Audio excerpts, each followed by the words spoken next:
And welcome once again to EWTN's Bookmark. I'm Doug Keck, your host. Our guest author is Father Carter Griffin. His book is Why Celibacy? Reclaiming the Fatherhood of the Priest. Emmaus Road Publishing, available through our EWTN religious catalog. Nice to meet you, Father. Thanks, Good to Doug. see you. Great to be People here. would have seen you on back in the fall on Life on the Rock, on that particular program. Now, you've got a book here. This is the first time we've ever talked. Is this the first book you've ever written? It's the first book, yeah, other than the dissertation, yeah. Okay. So, why celibacy? Why did you write on this topic? Well, my dissertation actually was on celibacy. There's kind of an interesting story behind that. I don't know if you want to hear that right now, but just very briefly. When I was in Rome to do a doctorate, I asked a priest friend of mine who had worked, Pope Benedict had just been elected, and I asked a priest friend of mine who had worked with him for a number of years, because I didn't have a topic yet. And I said, so Pope Benedict has a role to play in this book, because I said, so what would the Holy Father, the new Holy Father, want a new doctoral student to write on? And he immediately said theology of celibacy. Really? So that was 10, 11 years ago. Something that the Holy Father then kind of foresaw as a difficulty down the road, and sure enough, you know, I think that has become the case today. And so about a year ago, I was talking to Scott Hahn, actually, and he did the forward, right? He did the forward, and he suggested, he said, you got to do that book. And we'd been talking over the years. He said, it's time for the book, you know, because of all the stuff going on in the church and the confusion about celibacy and the scandals and all the rest of it. And a lot of people good people are questioning celibacy these days. And so he said, we got to do this book. And I said, well, if you do the forward. It seems like the book is pretty much more targeted maybe towards seminarians and priests and those involved in practicing it. But there's also a sense that this would be good for an understanding of a layperson to understand the concept of celibacy, especially as you indicated, because a lot of people are questioning it these days. A lot of people are questioning it, and I think that there's a lot of people are just asking that question. So why do we have this after all? You know, and especially if they have maybe given into the assumption that it's causing some of the problems that we have, the shortage of priests, the scandals and things like that. I also think, incidentally, as just kind of a side point, that there are part of the motivation for celibacy, a big part of it, I believe, is that it helps a man live spiritual fatherhood. But in a sense, it also reveals the fact that every man is called to live spiritual fatherhood. Every Christian is called to live this way of giving life in the order of grace. And so I think by getting a firmer handle, by getting a grasp on why we have celibacy, I think we also learn a little bit about how every Christian father is supposed to be a spiritual father to his children. In the forward, Scott Hahn says, priesthood, however, is not simply a job or a career path or a sideline. It's a life, it's a vocation, it's a family bond. He always likes family bonds. But also, throughout the history of salvation, celibacy has safeguarded that commitment, the total commitment. How is it safeguarded?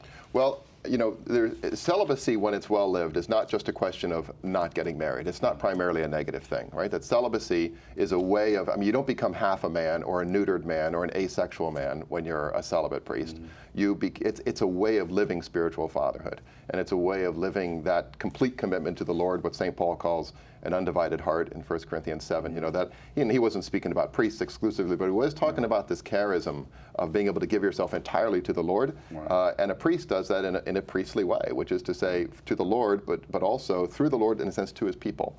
And so to be radically available, to have your heart sort of wide open to all the people that you're called to serve. And it is not just a question of getting up in the middle of the night, you know, to go to the hospital. I mean, if I hear that one more time, I say, like, you know, right, because lay people never have to get up in the middle of the night to take care of So that's not the thing. But there is a kind of an emotional and a spiritual availability and sort of openness that celibacy provides. There are a lot of other reasons, I think, for celibacy too, but I think that in a very fundamental level is that capacity to give. That's sort of the elevator conversation, I think. Why are you celibate? So that I can live in this new way. Right.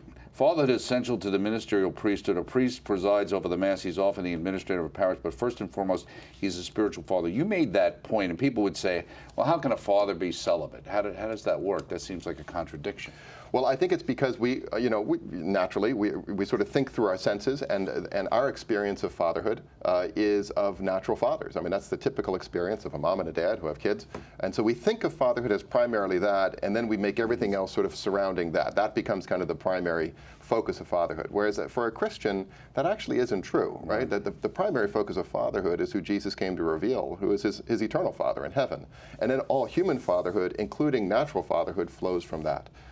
And so if the central kind of sort of the prime analog, if you will, the central feature of fatherhood is a spiritual fatherhood, the fatherhood of God himself, then it makes sense that there may be some men who are called to live that in a spiritual way without the kind of the natural Right. You had an interesting, you open up the preface, you talk about the funeral of Pope John Paul II, now Saint. Yep.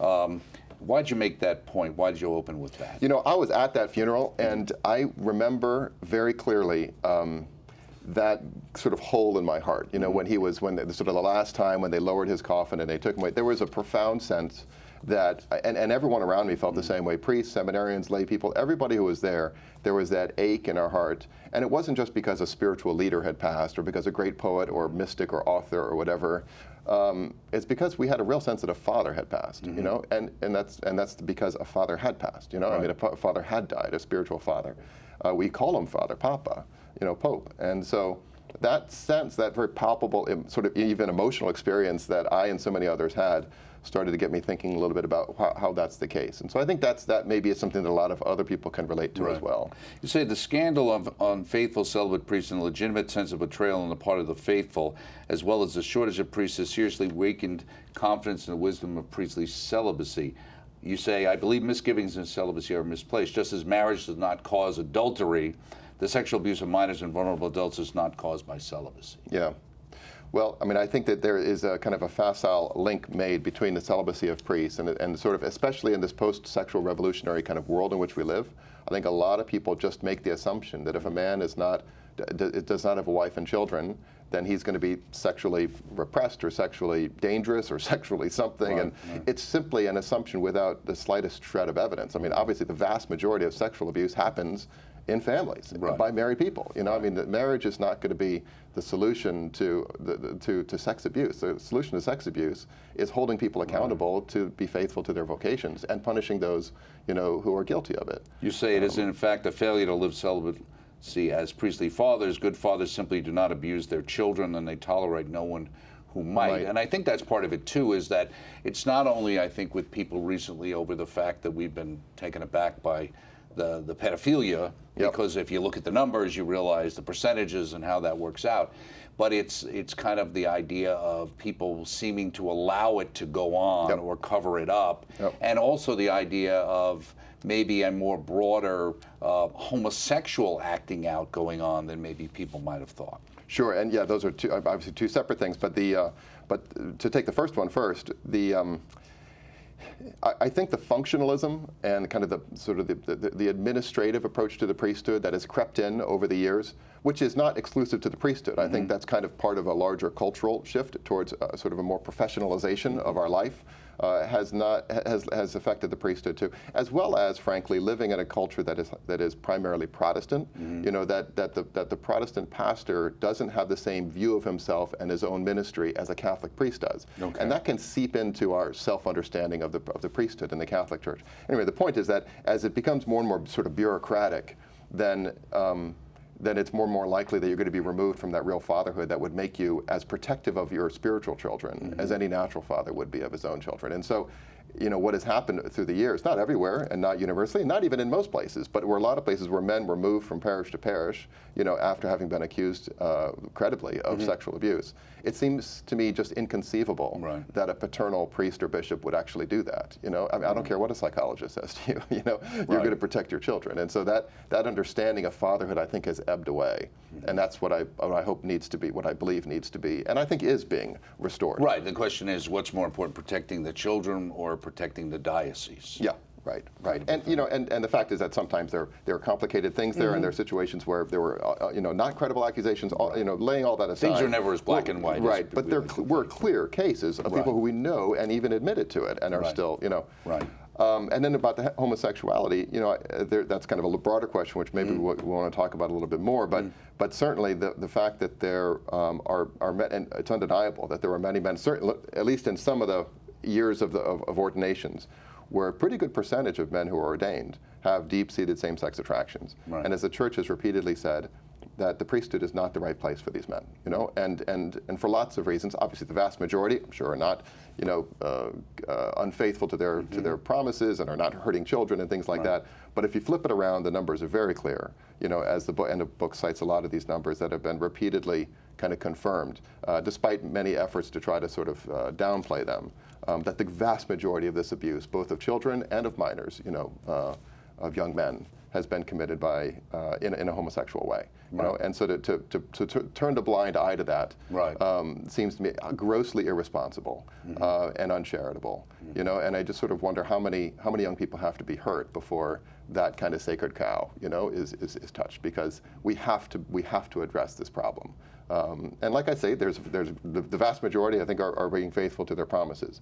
But for those of us who are involved in the selection and formation of young men in the priesthood, I think we have to take that charge very seriously to make sure that men with deep-seated same-sex attraction are not. So what's the difference in people when they hear celibacy and chastity? How is those things different? Well, they're two different things. So chastity is something that every Christian needs, every human being needs to live, which is sort of learning how to channel our capacity to love well. And so married people have to be chaste, single people have to be chaste, celibate people have to be chaste. That's something that's universal, and it's a virtue that every Christian. Celibacy is a gift that is not given to everyone. It's a supernatural gift, and our Lord was very clear that not everyone has received this. St. Paul was very clear about that, you know, and yet it is for some, and it's for some for the building up of the kingdom of God. Jesus says, you know, some will make themselves eunuchs for the sake of the kingdom of God, building up the church and sort of the order of grace. And so that's kind of a gift that is given to some, but everyone needs to live chastity. And of course, so those who are given that gift have to live their celibacy in a chaste way, right? Just as a married person has to live their vocation in a chaste way.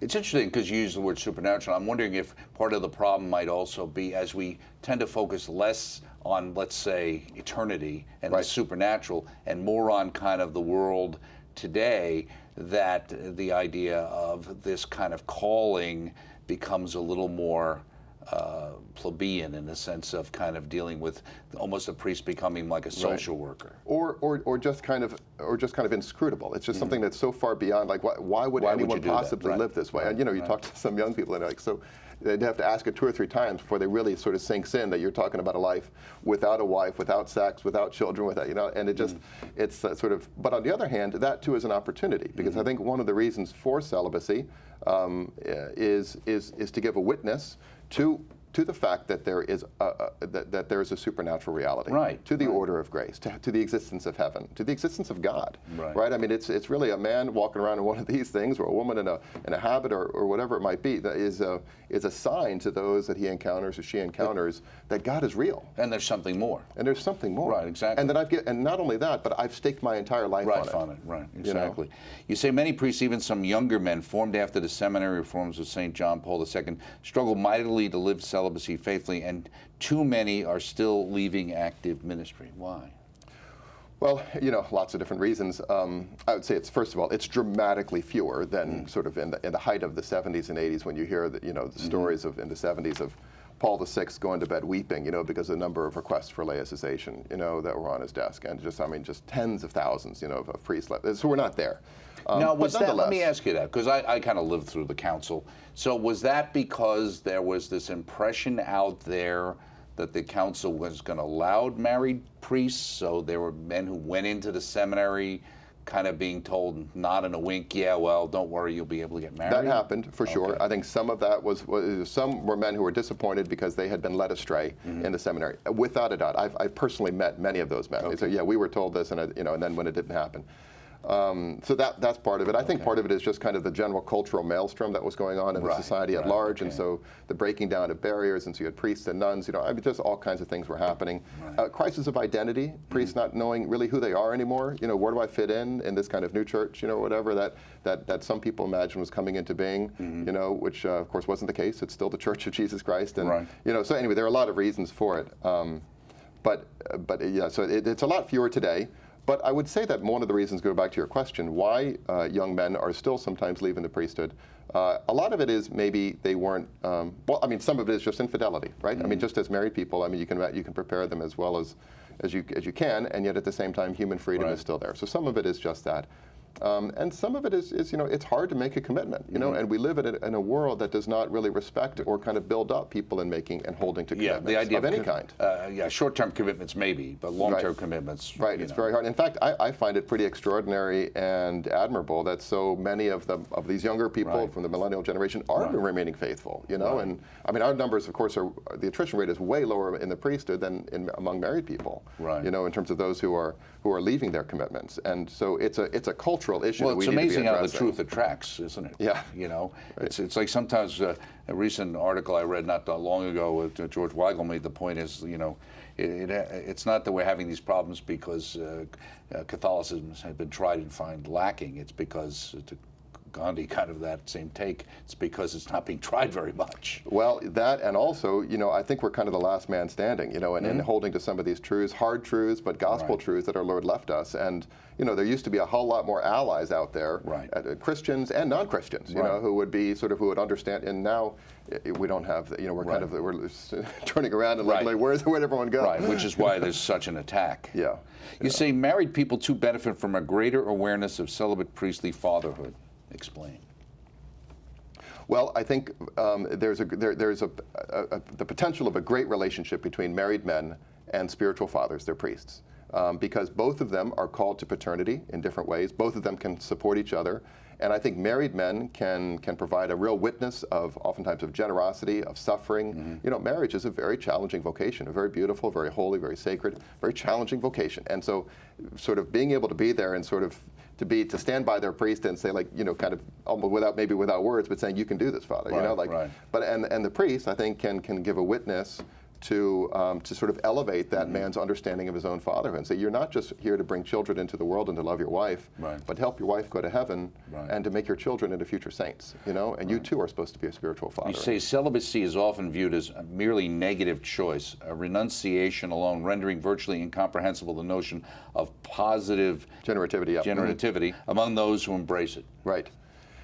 Well, you know, if somebody said, I mean, to a married man, you know, you realize you're giving up, you know, whatever, 3.5 billion women, you know, I mean, that's, he said, well, that's not why I'm marrying her. I'm not marrying her because I'm giving up 3.5, I'm marrying her because I love her, right? And I think a celibate man has to say the same thing, that it's not a negative choice. It's not a question of, I'm going to choose not to marry, but rather that I'm directing my capacity to love in this different way, which means that I'm not going to be able to be married. You know, I mean, celibacy entails, and there's a real sacrifice. I don't mean to say there's not a sacrifice. In fact, that sacrifice, I think, is part of the life-giving quality of celibacy. But it's not just purely a negative reality. And in my experience, I've been very happy. I never thought it would be celibate in a million years, but I'm very happy as a celibate priest. And I didn't choose it as a negative thing. I chose it as a positive thing. Right. Well, it's a lot of this just have to do also, as you mentioned, with the culture, a culture that doesn't believe sacrifice is really worth anything. I think so, and they might sort of think that somebody who chooses voluntarily a sacrifice is doing something that's kind of unhealthy or abnormal. Yeah, what are you, a masochist or something? Right. Okay. Right. In addition to an impoverished view of celibacy, there's today a diminished concept of priesthood that focuses more on its functional, even bureaucratic aspects than on its relational, personal, and paternal dimensions. You go on to say, despite their best intentions, priests often lament that they do too little of the very things they look forward to on the day of their ordination. The things are at the heart of their ministry. What are those things? Well, I mean, I think offering the sacraments, preaching, preparing, you know, your homilies, you know, spending time with people, visiting people in a hospital, in a prison, and so forth. And priests do incredible work, and they still do those things. But so often, you know, just kind of the million and one details that crowd in on a life can sort of make those things become more and more peripheral, you know, and I think that's a real mistake. It's the equivalent to the father who is working hard for his family, but all those considerations, he realizes that the very thing he's trying to do for the sake of his family is pushing out his family, and so he's barely spending any time with his wife and with his kids, and it's like there needs to be reordering, and it might mean that I'm not able to make as much money or do this or what I want, but I'm going to put my priority back with my family, and I think a priest needs to do the same thing. To put you mentioned here that Western society increasingly judges the man's familial role as dispensable. Well, we see that across the board, right? Yeah. I think so. I think there's a real crisis of identity. I'd mentioned three things at the beginning of the book. I talk about celibacy, priesthood, and fatherhood. And I think one of the reasons why we're in such a bind right now is because all three of those are actually going through a bit of a crisis, or maybe not a bit. You know, that fatherhood, I think a lot of people sort of see a father increasingly as sort of the biological material, you know, kind of necessary. But you know what? Science is going to take care of that someday too. On that We're one, working on that one too. You know, and the sooner we can get you out of the way, the better. You know, Right. toxic masculinity, the whole thing. So you have fatherhood. I think the priesthood. You know, there's a real sense of the kind of, as you were just saying, with the functionalism of the priesthood, and in celibacy. You know, why are we doing this? And you know, why not at least have optional marriage? You know, which is another thing we can talk about. But it just sort of seems like this silly kind of anachronistic kind of medieval thing. Right. It's like, what's the point? You know, you're just kind of digging in your heels just out of stubbornness. You know. Right. So I think all three of those are sort of having a crisis of identity, and all three of those need to be restored. Well, you quote Paul Vitz, who notes that prisons in the United States, statistically speaking, are essentially facilities to house fatherless young men. Oh yeah, yeah. The absence of fatherhood, the crisis of fatherhood, has had dramatic repercussions in the culture. Now, you talk about in the introduction to the celibate fatherhood of Christ. As God the Father gave life to the first Adam, so did Christ, the last Adam, give new life to Lazarus and to the multitudes who came to him for mercy and truth and healing. Why did you want to make that point? Jesus obviously came to reveal God the Father, and yet, and to not take away from that at all, and that's I think one of the reasons why he never refers to himself in paternal ways. But in a sense, he does, and he does all the things that a father does because he is a father. He's the father in the order of grace, right? He gave us life on the cross. He healed people. He fed people, both physically and spiritually. He did all the things that have protected his disciples. He did all the things that a father does. And if a priest is ordained to serve in the place of Christ in the church, never being Christ himself, but sharing in that priesthood, then, and if we say a priest is a father, we call a priest father, then wouldn't it have to be true that Christ in some way is a father? And I believe he is. You say Jesus' humanity is not only representative of God the Father, it is itself an instrument of redemption, generating life as both head and bridegroom of the church. Interesting, there was another book on celibacy which used the reference, Friends of the Bridegroom. Right, yeah, exactly. You also say the fatherhood of Christ, the celibate high priest of the new covenant, provides the basis and template for celibate fatherhood in the ministerial priest. Well, we talk about Christ as being a priest, prophet, and a king, right? And so he's the priest. He's the one who mediates with God the Father. He's the prophet. He's the one who brings the truth of the gospel, and he's the king. He's our ruler. And so having that sense of a Christ being those three, the priest, who is also ordained unto Christ, also exercises those three different offices, or munera. And I believe that, so if we can understand Christ in that way and his own paternity in that way, that gives us a template and a way to understand the fatherhood of the priest as well. It's interesting, in the priestly fatherhood section, you talk about how it's no surprise for Catholics, and in countries in the United States, we address our priests as fathers. The use of the title father for priests has been similarly resurgent over time in the Latin Church. But that, and then you talk about Cardinal Manning, so that kind of promotion of the father, calling priest father, is something that's relatively new then? I mean, sort of. It goes way back, especially when you're talking about bishops. I mean, the Pope, the Pope, things like that. And so there was an understanding, and St. Paul refers to himself as a spiritual father. And so it's not that the idea of spiritual fatherhood is new, but making it really explicit by actually calling priests father in the English-speaking world is relatively recent. There were other ways of referring to it, and part of it is just kind of the extent of, the priests were also kind of the clergymen who were clerks. They were also kind of sometimes the professionals, the ones who knew how to read and write. And there are a lot of other things going on there. But the fact that there has been resurgence for the last couple hundred years, just getting stronger and stronger. The Second Vatican Council, Pope Paul VI, John Paul II, stronger and stronger understanding of the fatherhood of the priest. So I do think that there's kind of a momentum of grace that's building. Yeah. Right later on in the book, a new kind of sacrifice has presented itself today to priests in many parts of the world, where they must live under a pall of undeserved suspicion because of the egregious sexual sins committed by their brother priests. How do you see young priests or seminarians deal with that issue? It's hard. I mean, we all have to deal with it, and kind of knowing that that many people, their understanding of the church and of the clergy sexual abuse is basically, the front page of their local paper. And if that's all you have, then you're going to look at all priests in a certain way. I mean, it's hard not to.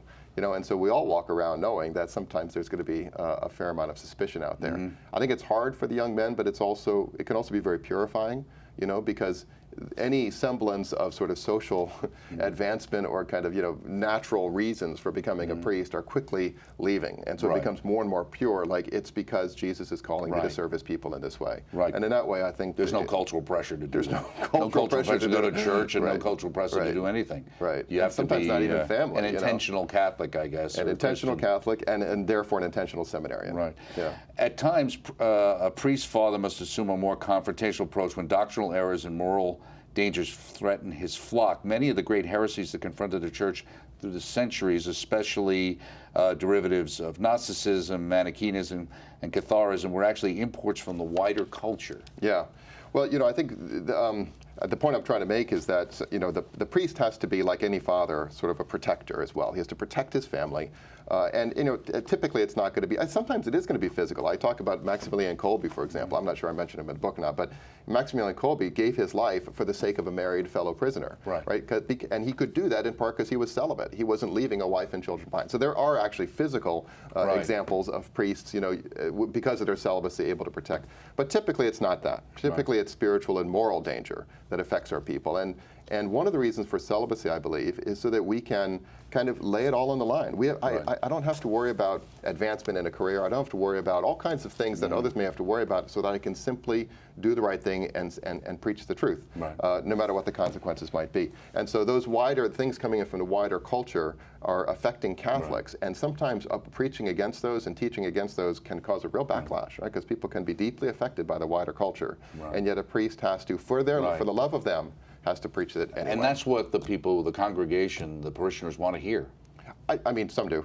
Well, I think the vast majority do. Yeah, I do I think some of the vocal complainers may not, but they might have their own personal sins they're dealing with. Almost universally positive. Right. When you do it with love. Right. When you do it, you know, yeah, you're like not St. going to be Paul a hard. said, the truth and love. So how long did it take you to actually write this book?